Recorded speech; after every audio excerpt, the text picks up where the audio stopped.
as video and as data has become more prevalent in the game, it's just grown the opportunities to maximize it, which means rather than having like, one individual that's supporting a team, you now have a team of individuals with varying roles and specialisms to support the coach and playing process. So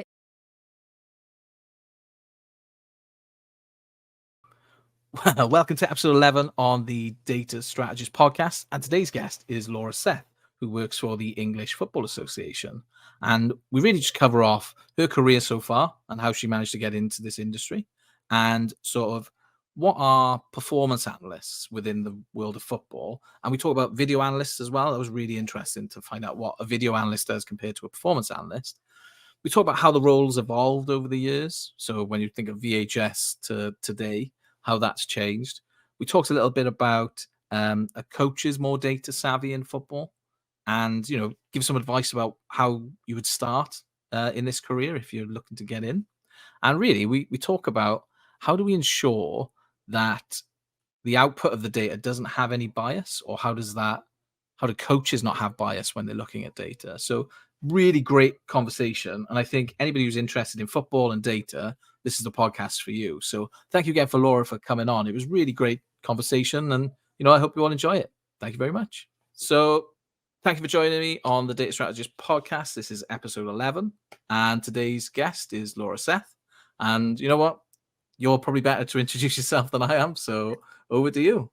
Thanks, Shit, and thank you for having me. It's great to be here and hopefully have some really good conversations. So, Laura Seth. I currently work in our education division at the English Football Association. I'm really lucky to work with a brilliant team of people whose role is to, analyze and look at the game and deliver interesting insights, whether that's through data or video, that enable us to help the development of football coaches' understanding of the game, of tactics and strategies, how they might use objective information to inform session design or match day strategy.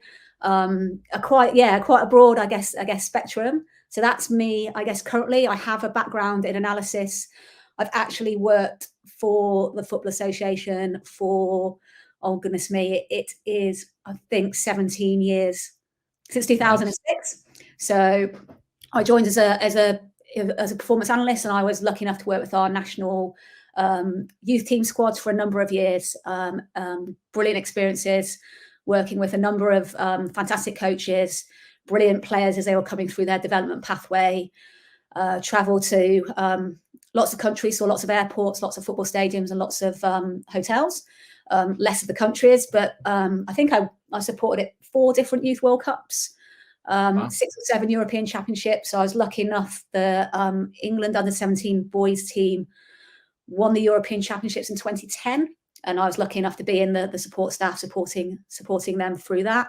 And I guess pre-FA, my initial introduction to the world of analysis and working in analysis was at the University of Bath, where I worked across multi-sports. So not just in football, I helped the football team, the Netball Super League team, worked with tennis, swimming. We had an underwater camera system. Did some work with the English Institute of Sport on the Bob Skeleton push start track that was there. So I guess it gave me a really good foundations into probably more so just working with different coaches and different performers, and recognizing maybe the importance of relationships building, as well as developing some of my analysis skills on the side.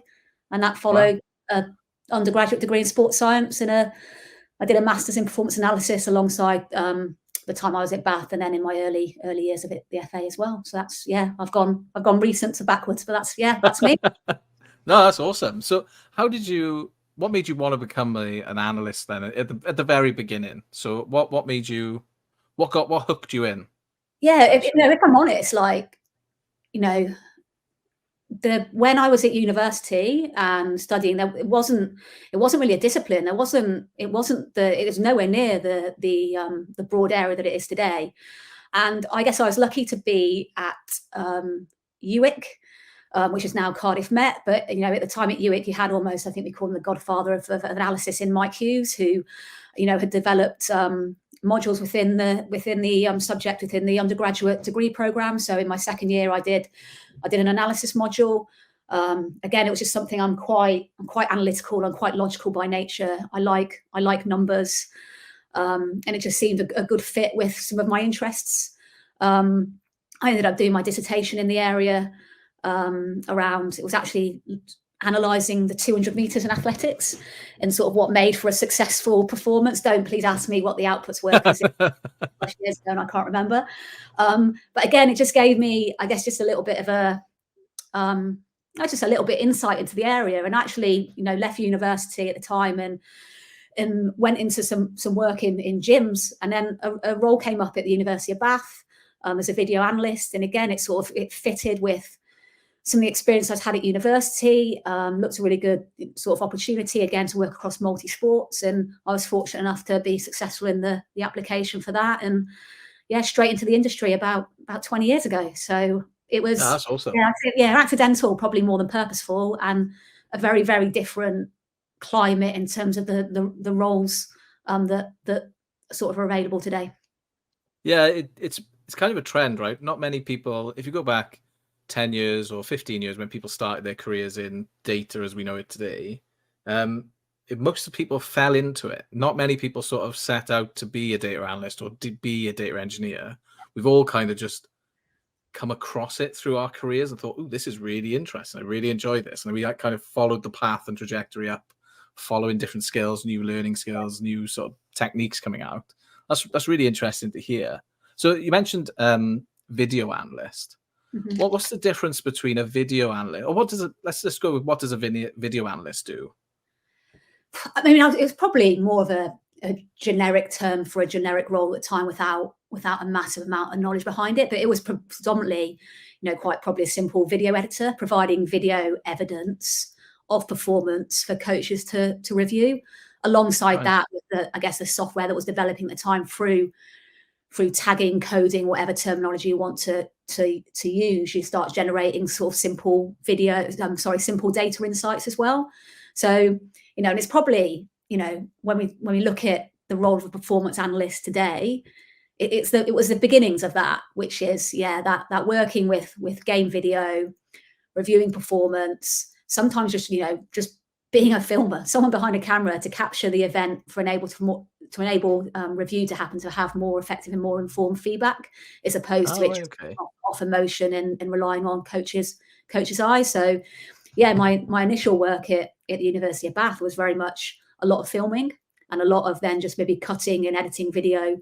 In very early days, I was still working with some VHS to VHS recording. That's how long ago it was. Before Nice. DVDs were revolutionary, and a lot of people now won't even know what a DVD is. So there's been obviously a lot of technological advancements at the time with the software and then the tools in and around it. But a video analyst is pretty much what it says on the tin, analysing video and right, okay, cutting it up and enabling coaches and athletes to review their performances. Yeah, because if I thought about video analysts, I didn't really think of it as the basic term. Well, Mm-hmm. when I've heard that terminology, I always thought, well, they take the video, but then they'll run some sort of software over it to pull out all the data and really analyze it into like some really in-depth piece of work. That maybe happens now, but I didn't really think about it, 10 years ago. It was literally take a VHS tape, watch it, clip it, and then hand that over to a coach. I didn't really think it was that way in my own mind. So that's really interesting to know. I thought it was more scientific and technical and not just, being very good with a camera. And it was aim, point, press record, and remember to press record. Otherwise you had nothing. I love it. So, it's gone from video analyst now into performance analyst, and there's still some video analysts out there. But what now does a performance analyst do? I think what is a performance analyst? It's a good question, because I guess it's whether you're using that term now to capture the broad umbrella of roles that there are within analysis. So, within football, you've got, I would probably say a performance analyst is the involvement of the video analyst to working with video performance and then working with data and combining those two. But then alongside that, in that world now, we have God, in football, you'll have people that just work on training analysis. You'll have them just working on analysing opponents. That'll be an opposition analysis. You have data scientists and data visualizers and data engineers working sort of in the back end to help processes be far more efficient and effective. It's such a broad umbrella term, but yeah, if you're pinning me on it, I'd probably say it's probably a performance analyst for me is probably someone that works very, very close to the coaching team. Is working with both video and data, of which there are spin-off roles, like I say, in specific parts of probably that game day process. Yeah, okay. So that kind of leads nicely on to the next question: is how has it sort of evolved over the years? Because we just talked about video analysts and performance analysts; they're very different things. They're kind of just evolutions of it. But how has the technology changed? You mentioned VHS to DVD to now digital. That's one change, but there's probably been a whole plethora of changes in how the role is performed now.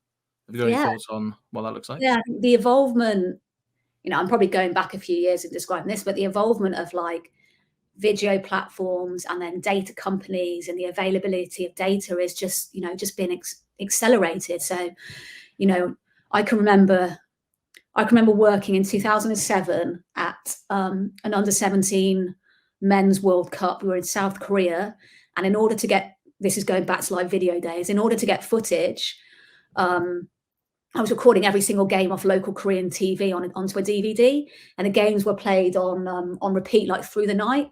And this was before like you had hard drive DVD recorders. So I was like, recording for 2 hours, trying to go to sleep, set an alarm to wake up to flip a DVD over to the next game.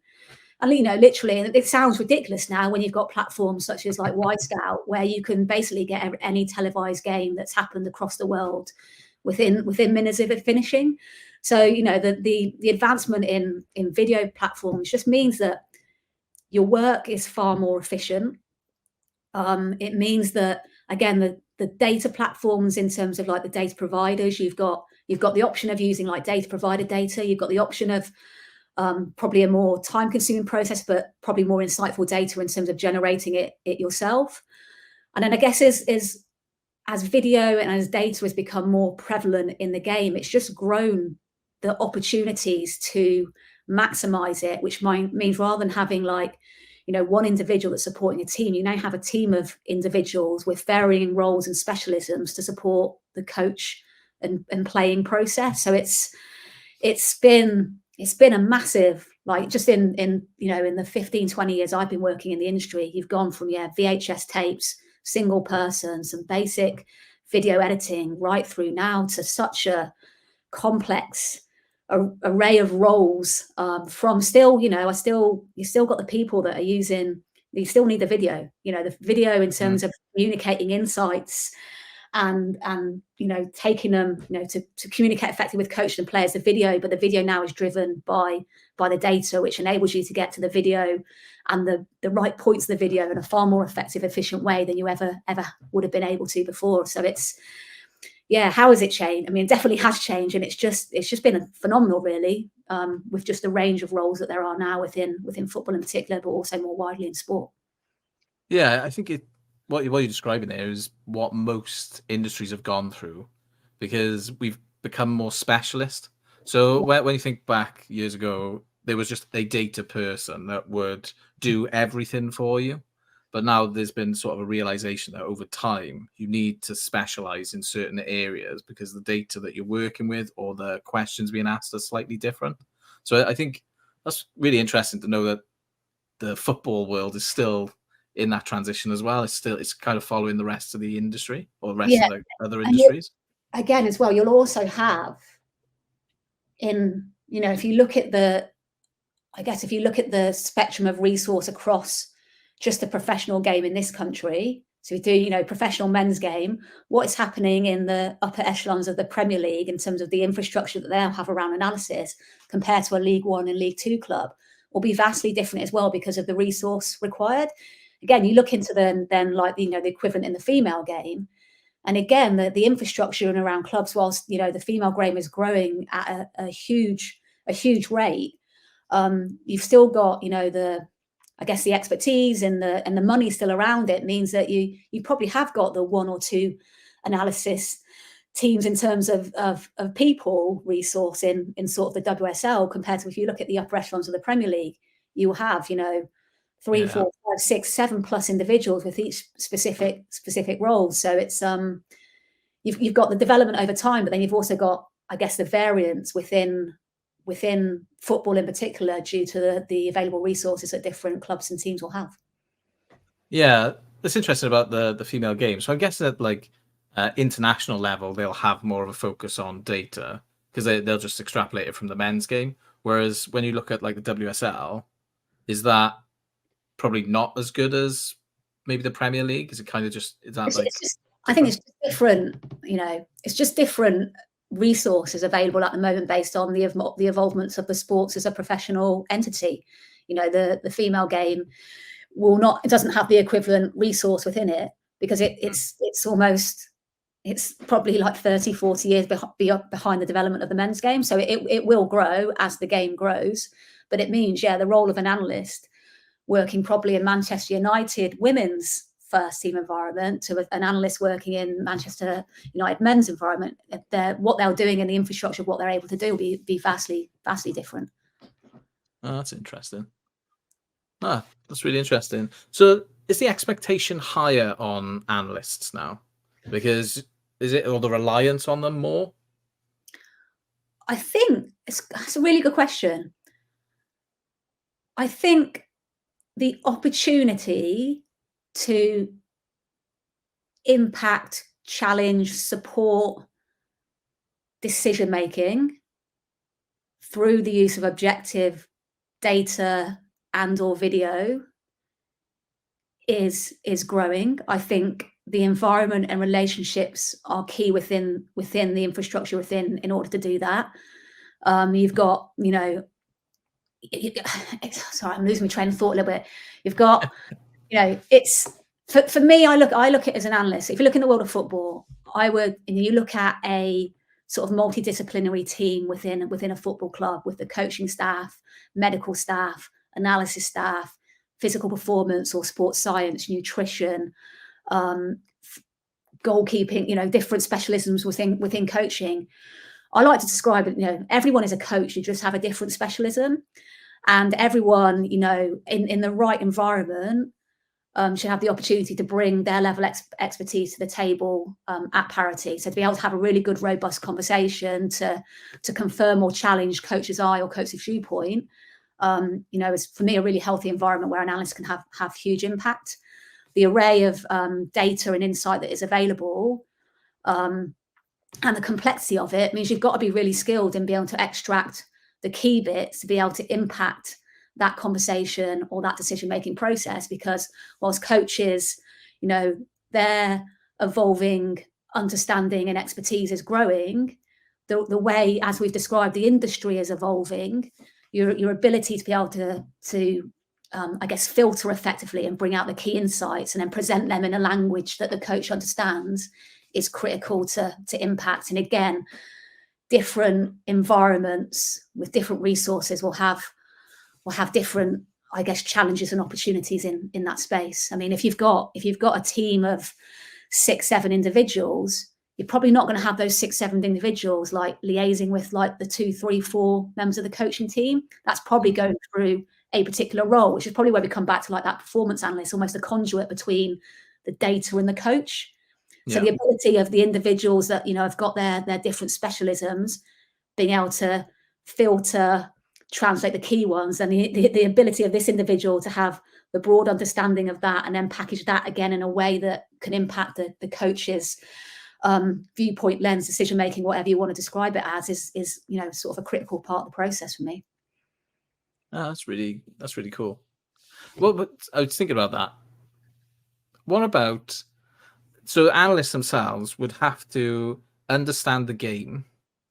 Would they have to understand the science behind sort of biology and like sports science essentially, to really give those insightful pieces? Or is it just what the data is telling us? I think it's all of those in a team. So right, okay.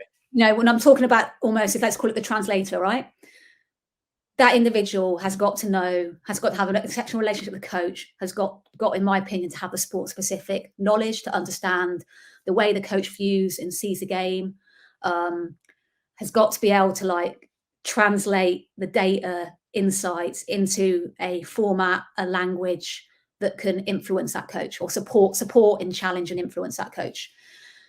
When you've got, I guess, the luxury of resource, you can have the specialisms of individuals. So you can have your physical data expert that, yes, it's going to help them if they understand the physical challenges and components of the game, but they don't necessarily need the technical, tactical knowledge of the translator role. Again, if you've got, a data scientist who, clearly would have fantastic skills in around data and process and manipulating that or visualizing that in the right way. Again, with the support, with the right questions going in, you're going to be able to provide the answers without necessarily having to contextualize it back into the language of the coach. I think the challenge we face probably, at the moment, and again, it's where we're bridging the differentiation in resources. Sometimes there's an expectation that we can get individuals that have got all of that. And that's a tough ask, because they are that's a range of skills, and you'll have some environments that are seeking that because they don't have the resource of multiple people. But yeah, it's a really, really big ask, which is why we're now in a world of specialism, really. Oh, that's really interesting. Huh. That's got me really thinking about how this all works and strings together. But that's really cool. So I think, what about coaches themselves? Are they becoming more savvy with data? Are their asks becoming more? So when I talk about expectation of knowledge from the performance analyst, but is that because the coaches now are more data savvy and demanding more? Is that a thing that's happening? Yeah, it's definitely evolving, right? Because it's in the game. Every club will be generating insight on some level, some more than others. Coaches going through their development program in terms of qualifications and learning and development are being exposed to data across a range of spectrums. That's the world I work in now. So that's very much part of our education provision is you're not trying to make a coach into an analyst, but you're trying to equip the coach with enough understanding to be able to ask really good questions of the analysis staff and team that they work with. So that the short answer is yes, there's more awareness. There's more understanding of how it can support, check, challenge. I think there's still some risk in there in terms of, again, for me, it comes back down to the relationships. If you're an analyst trying to make your way in the game and you're trying to build and develop a relationship with a coach, it's easy to fall in the pattern of just trying to find the data that supports what they think, which for me is not an effective use of data. The data is a data and is going to give an objective viewpoint on what's happening. The coach might have the same viewpoint, but they might have something different. And then it's a skill of being able to you're seeing this and you think that, however, the data is suggesting that actually this and this is happening. Let's maybe have a look at some of the video clips that sort of bring that to life. And so there's, that relationship key is interesting. But yeah, the short answer, yes, because of the nature of data in the game, we see it more prevalently in media coverage of the game. The way that, Sky Sports, BT Sports, the TV providers now are utilising the data far more effectively. It's becoming commonplace, common language. So there is, generally an expectation of having it. The breadth and depth at different levels of the game will vary, as will the expertise of the individuals that are working with it. Yeah, I definitely think the TV industry has really sort of upped that level of expectation, because now you've got fans that are more data savvy, and they're kind of watching and expecting the coach to know every statistic about every player. And then even in the interviews, you see them question about, oh, well, such and such player only passed a certain percentage. What do you feel about that? And a coach has to sort of understand that metric, understand why they're asking for it, but then also still manage the people that are playing the game. Because, sport is emotive. There's no way of getting away from, it's not a cold-hearted statistical battle. It's an emotional game and a physical game. So it's interesting to see how they're really pushing that. And you've got a lot of armchair managers there, and people who watch at home, they know everything, and they're going to quiz every manager's decision because they've got the facts in front of them. So it's really interesting about coaches have to take on a lot more themselves to try and understand the role. And that role of performance analyst, or whatever we describe it as, that translator between data and coaching, is really, it's like this really specialist role, an important role within these sorts of clubs or industry. That's really fascinating to hear, because I don't think, although many people know the data exists and we have all these facts that come out, I don't think many people talk about the roles that sit behind it. Yeah. They kind of just go, well, that's the coach. They know that. The manager knows all that. They did that. But the stuff that goes on behind it, the amount of roles, specialists, and like you said, the translation is really, it's really interesting to me. I think that's a really interesting sort of point. I think like the role of a coach now is so, I guess the broader of understanding you need to have is only grown. So when you go back to sort of that, the description of the multidisciplinary team. So you've got analysts. So you've got our coaches of today have got to understand, or have enough of an understanding to be able to challenge and ask the right questions of an analyst. And the analyst has got to have enough of understanding of the game to take that data and have that conversation there. But the coach has also got to have enough understanding of the physical components of the game and challenge. They've got to have enough understanding of, not asking to be doctors or physios, but they've got to have, again, enough understanding to be able to have a really good, effective relationships and collaboration with physios. Psychology is another area. So you've got to, it's not just about being a football coach and being brilliant on the grass. It's managing people and disciplines. And again, it's why we see it's teams of coaches now rather than an individual, because that whole infrastructure around a team in the professional game is huge and only growing. Yeah, that is true. They are.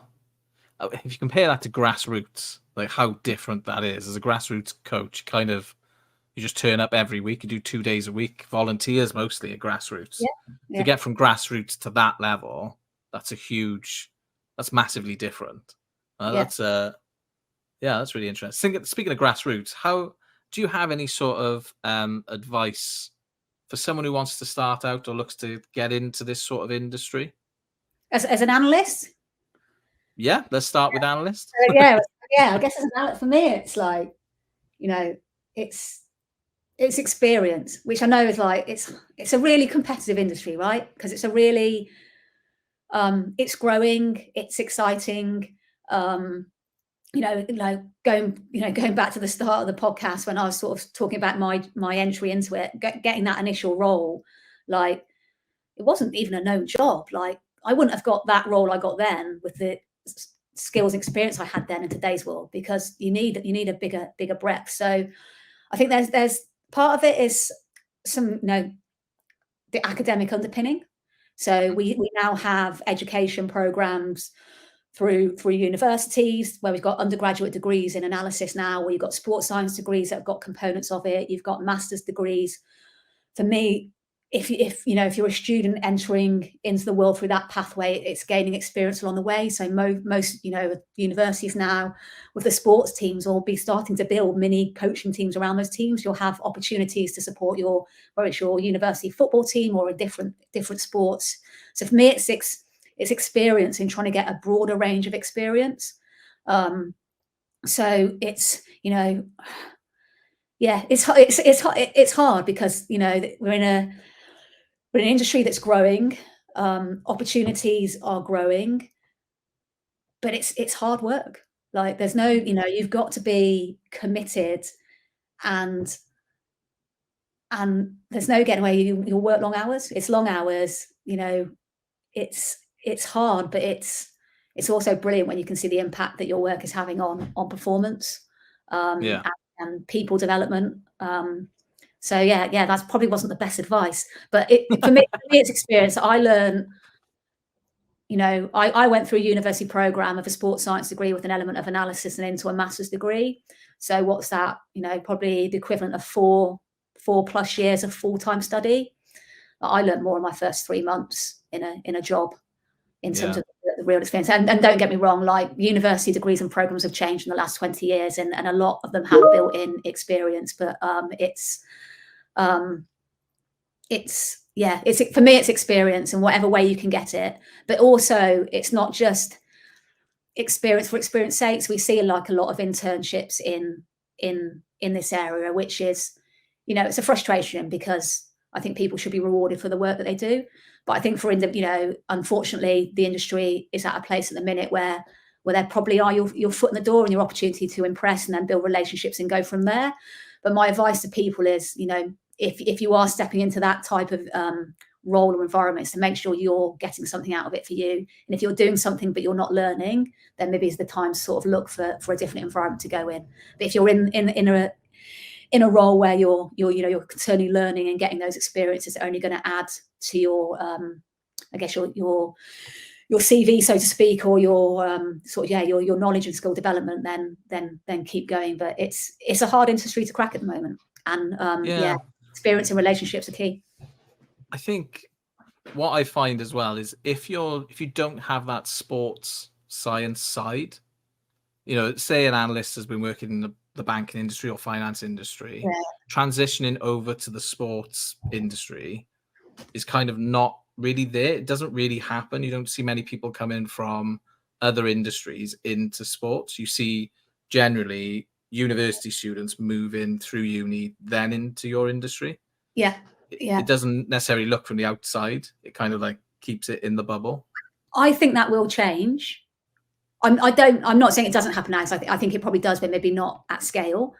I think that will change and evolve as that specialism like evolves, because the skills, you know, when we zoom into the real sort of like skill set around data, and I'm not going to sit here and profess to be an expert because I'm not, but you know, some of those back end data engineering roles, right? Football is, you know, there are environments that are crying out for those, particularly with the I guess the breadth of data that's now available. I think probably that, you know, there's probably a challenge at the minute in that there aren't actually many in football in particular environments that have got probably the breadth of resource to be able to have those specialists, which is where it comes back to, you know, people want that skill set, but they also need this person that can understand football, and they also need someone that can tag the video as well. And they're very, very different skill sets. So I think again, as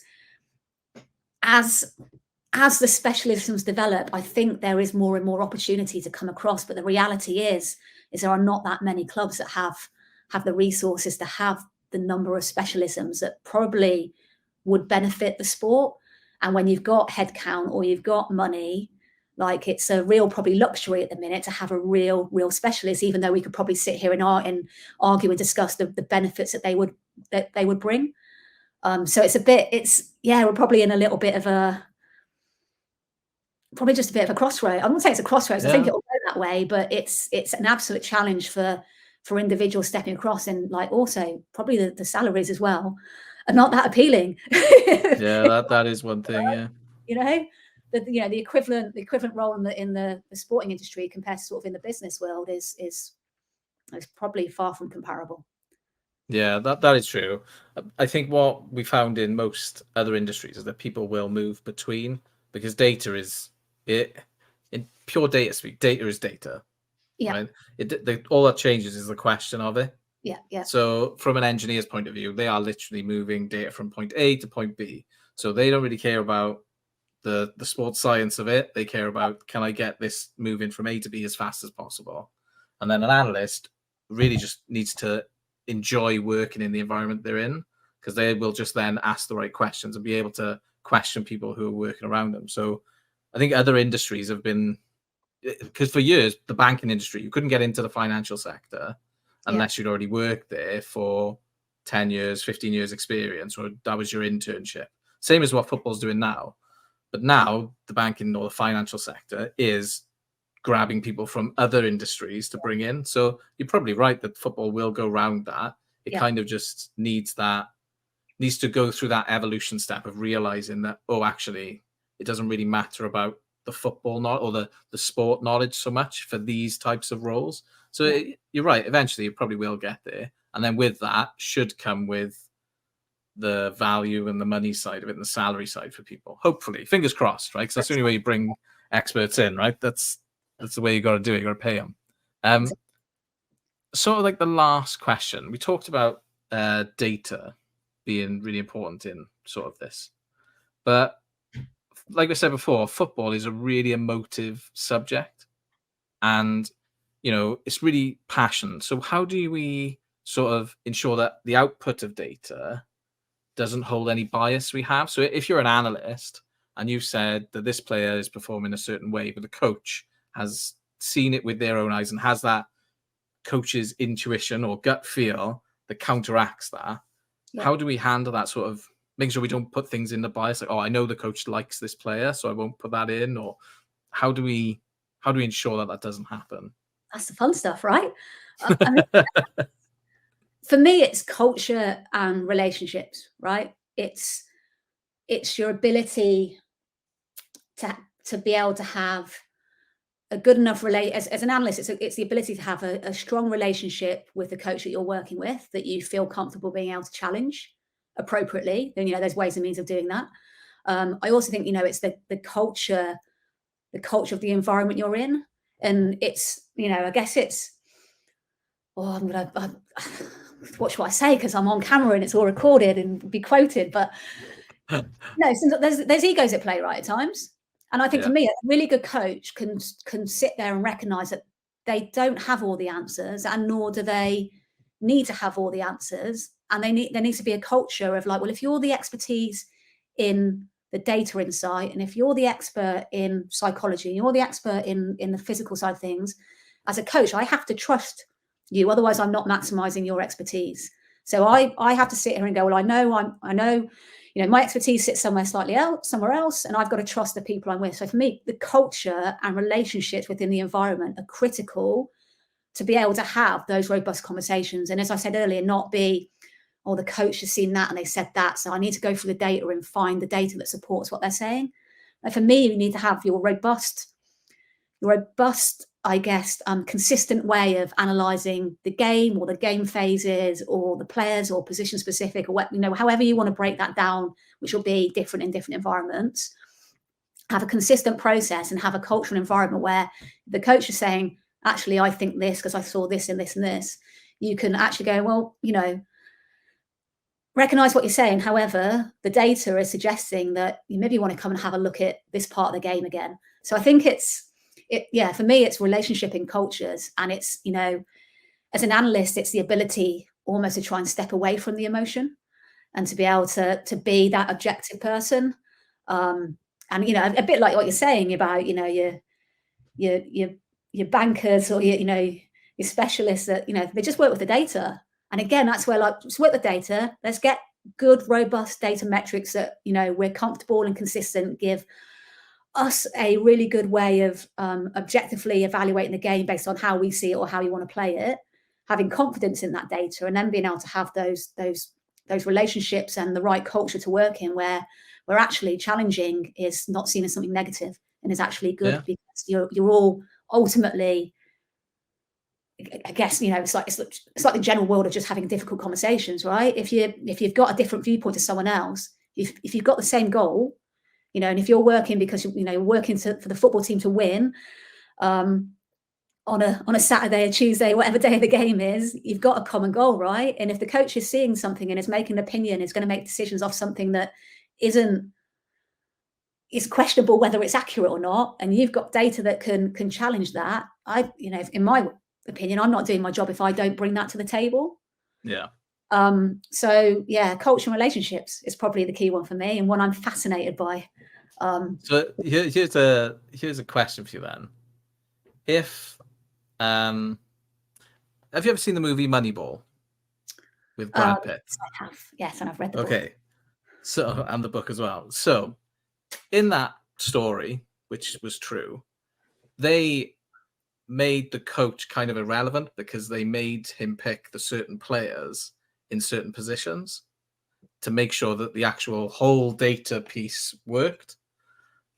Now, when I think about that and what you've just said, does it make the coach's role irrelevant in the tactical sense and the sense of picking the team? Because the data should tell you who to pick and where to play them, and against, like, the optimal pick against the other team. So does it make the coach's role as a tactician? So if you look at Pep Guardiola or Jurgen Klopp, for example, they're sort of tactical geniuses, but really, data could have done that, or is it not? I disagree. I think when you're comparing football to baseball, it's two very different sports. Like football is a far more dynamic sport. It's not open and closed skills. There's so much variance that yes, data insight adds a lens, but it's not the sole lens. And I think we'd be naive to think it could be in football. So I still think you need your Pep Guardiolas, your technical, tactical expertise in football because of the dynamic nature of the sport. When you look at baseball, for me, it's more open, it's more closed skills. Everyone's got set rules and they're in position. Yeah, in set positions, and I guess data that is probably more. I'm going to use the phrase clean cut, but more probably sounding robust than you have in football because of the dynamic nature of the fact that you've got 22, if everyone stays on the pitch, individuals interacting, engaging with each other at the time, and each individual one-on-one impact jewel is impacting on every single other player as well. So I don't think it's as clean cut that data can be king in football. It's one part of the process, and it's a good part of the process, but it's one part of the process to be able to have some really cool, fun discussions about what's right and what's wrong, which I think, again, is why football is such a fascinating sport to work in and be involved in, because the emotion is still, we talk about the emotion of it. It's a brilliant game, and it isn't as clean cut as baseball is. Yeah, that's interesting. I still think data probably could do it in my head, but I've not done the job, right? I've not got far more expertise on what the capabilities of data are than I have, so we can probably continue that one. Because when you look at it, a lot of coaches or stories you hear of people using the database of Football Manager to try and analyze players or scout players. Well, that kind of baffles my brain, because that means somebody's actually gone in and looked at a games engine to try and manipulate the real world. So I think there's definitely, it's a really interesting, that's called more of a hypothetical, theoretical sort of debate, isn't it? Like, could AI replace a coach? Maybe. There's so much more. I get that, right? And there's an element of data on technical, tactical, physical, but there's so much more around just like the social environment and the makeup of a player that, I wouldn't be sat here advocating signing a player purely by data. Data can help you filter down to maybe from a vast database of thousands of players to 3, 4, 5 that fit your game model, that are in the right price range, that are in the right age, that you can then, go in and scout, rather than having no data and just being a bit sporadic in your scouting approach. So data has a huge role in terms of filtering and making, I guess, the recruitment process more efficient and more robust. But I don't think you would just be signing, in my opinion, shouldn't just be signing a player based on data alone. But it can massively help the efficiency of that process. So what are the factors that are not? We're probably going way off now, right? But I think what are the factors that are not data driven when assessing a player? Is it their attitude? Like how does a coach assess their attitude, I guess? Personality, character. You're trying to mold a group of individuals that will all have their own individual wants, needs, ambitions into a cohesive team. So for me, I guess I get close to my will, where like the really interesting one is like you take a national team, like major tournament squad. So you've got a squad of 23 players, only 11 can start. You've got to take them away from families, home life environment for what can be 6, 7, 8 weeks at a time. You're going to have, players that there's probably 50% of that players are going to get playing time. Some are not going to get on the pitch. Some are going to start every single game. Some are going to be the players that you need to come on and impact the game. Some are going to start, not start. just managing that dynamic of the squad for success is critical. And like your players that, I'm not saying this happens, I'm speaking hypothetically, your players that aren't necessarily going to play are critical to the success of the ones that do play, because if they're unhappy or not supportive in training or are bringing the mood down in around that like camp environment, it will affect the performance on the pitch.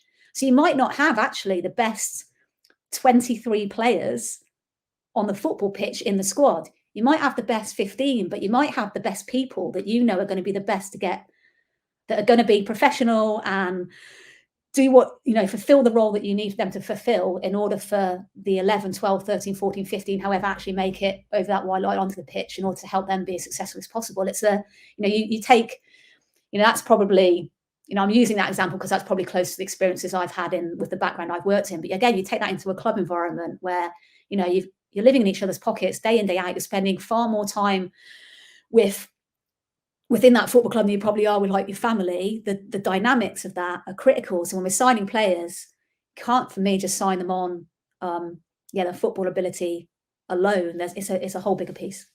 Yeah, you're right. I didn't think really about the dressing room element of it, because like you said, if there's one player, you know, if you just look at Manchester United at the moment, there's a interesting dressing room dynamic there, and that kind of plays out onto the pitch, and that's something the data can't account for, is the emotional state of somebody and when they're stepping out of the pitch, or how the relationship works. So you may have the best person in the center of midfield, but if the rest of the team dislike their personality or dislike them, I know there's professionalism, but still people don't. There is always that, well, I don't really like that player, that person, so I'm not going to pass the ball to them as much. I don't think data could ever replace that. But that's a little bit different to professional game, because you should always do what the coach says. But I think that's a really interesting aspect that I probably didn't think about. And that's probably where I come at the angle where I don't think data alone can be the only source of insight or information that could, you know, dictate a game or team selection. I think it's a much bigger beast than that. Yeah.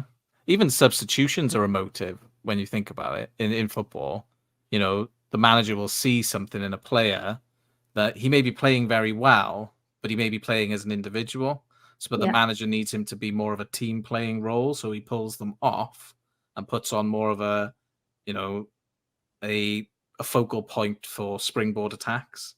So he could be doing that, but in the data terms, that player's playing amazing. You don't take that player off. You've got to sub the other 10 that are playing. That's what data would probably suggest. Yeah, and what about the psychological aspect? So you don't see many substitutions before half time, right? Like the psychological impact of a player being hauled off after 20 minutes because either they're not having a great game, or tactically, like you maybe got your setup wrong, or the opposition are proving a little bit, you know, providing a different challenge you anticipated. It's a big call to take a player off in the first half. It might be the right thing for the outcome, but you've got to balance. You're balancing, like I say, like 23, 24 different personalities as well. And if you take that player off, but you know they're going to be critical for the next game or the next 3 games, the impact being hauled off after 23 minutes, and the impact that can have on you know, the psychological component of it, it's just not as clean cut. It's just not as clean cut. And then when you go to the next game, the backlash of the previous substitution or playing style can also have an impact. So you're not dealing with just the game itself in isolation. That's what I mean. Yeah, you've got to look at that. The impact beyond that. No, that's really fascinating. And that's why I can quite comfortably sit here and say that I don't think data is the sole answer to predicting, you know, tactics, strategies, picking players. It's a very important part of the process, but it's part of that decision making process.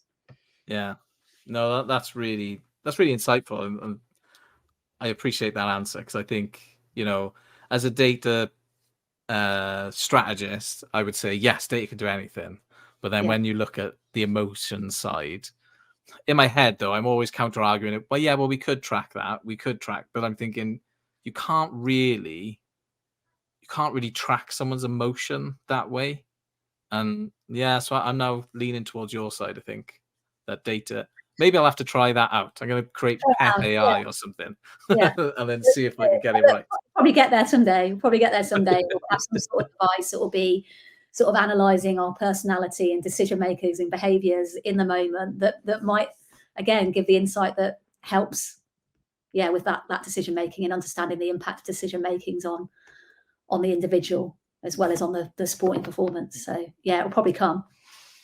Yeah, maybe. Yeah, one day when we got Terminators walking around, and that's the world we live in. But honestly, it's been absolutely brilliant having you on today, and I think it's been really fascinating just to hear your story, and the conversation we just had has really got my mind thinking about how data is used, and I hope anybody watching has really enjoyed it as well. And I just want to say thank you for coming on. No, thanks for having me, and having a good been really enjoyable 45 minutes having a good chat. So thank you. Thank you for watching the latest episode on the Data Strategist podcast. I hope you've enjoyed it. They've been fantastic to do. Don't forget to hit that like and subscribe button and watch the next video just over here. Thanks again. Speak to you again soon.